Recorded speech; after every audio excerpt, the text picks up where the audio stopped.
Hello, my name is Kenzie Gatewood. I'm a board-certified behavior analyst at the Gateway Pediatric Therapy Clinic in Lansing, Michigan. We are excited to be partnering with OUCARES to provide support and share knowledge to parents and caregivers at home. With the COVID-19 pandemic, many of us are spending more and more time at home. Today, I will be providing 5 tips for engaging and pairing with your child. Within the field of ABA, we use the term pairing to describe the process of building rapport with our learners. Pairing is an important process as it helps us to connect us as parents or caregivers to items, activities, and actions that are fun and exciting. When we are associated with reinforcing items and activities, we become fun and exciting.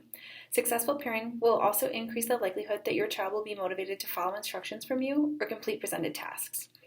This can have a positive effect on your relationship with your child, as well as their ability to learn new skills.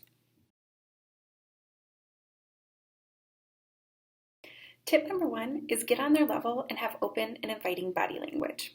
If your child is playing on the floor, try getting down on the floor yourself to play with them. Being on their level can help make you more available to your child and is less imposing than if you remain standing or sitting above them. When you're joining them in play, be mindful of your body language. Sitting with your body oriented towards your child, leaning forward, and looking at them can make a world of difference. It helps them to know that you are open and available to interact. Avoid crossing your arms or sitting with your knees up or your body turned away. This may be a sign that you're not available to play.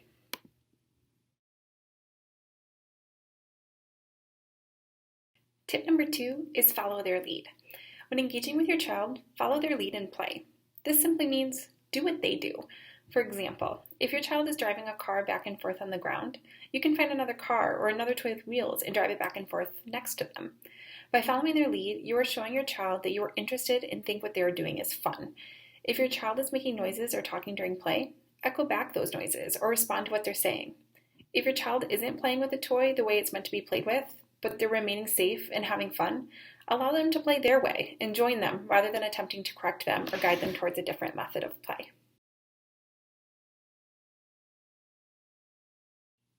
Tip number 3 is make comments without asking questions or placing demands.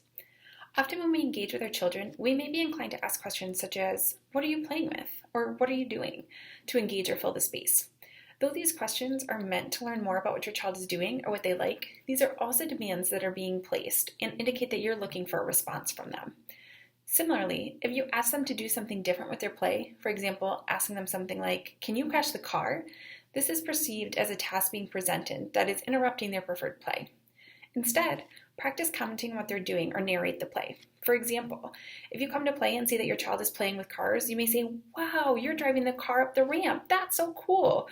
Or "That blue car is going so fast." You can add sound effects to your child's play, label objects, or label actions. You can also model a new play action without asking your child to copy you or try it themselves.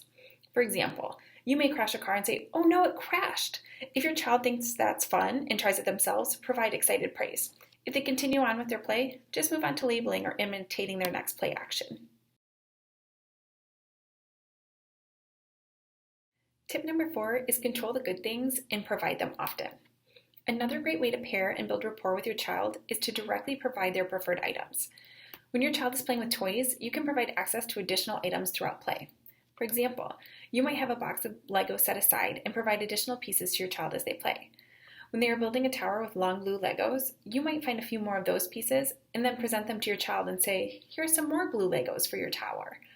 This allows your child to pair the presentation of their favorite items and activities with your presence. When doing this, it is important that you are controlling the items but still providing them freely. In other words, you want to be the one that's handing the items to your child, but you don't need to require them to ask for them intermittently or when it fits into their play actions.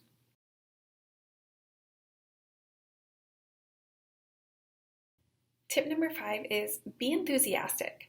When pairing with your child, it's important that you are enthusiastic in your interactions.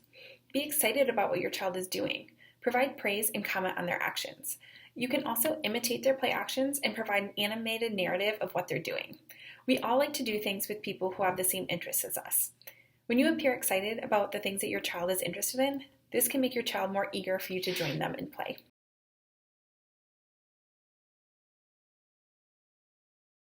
Pairing is an effective way to enter your child's world and engage with them.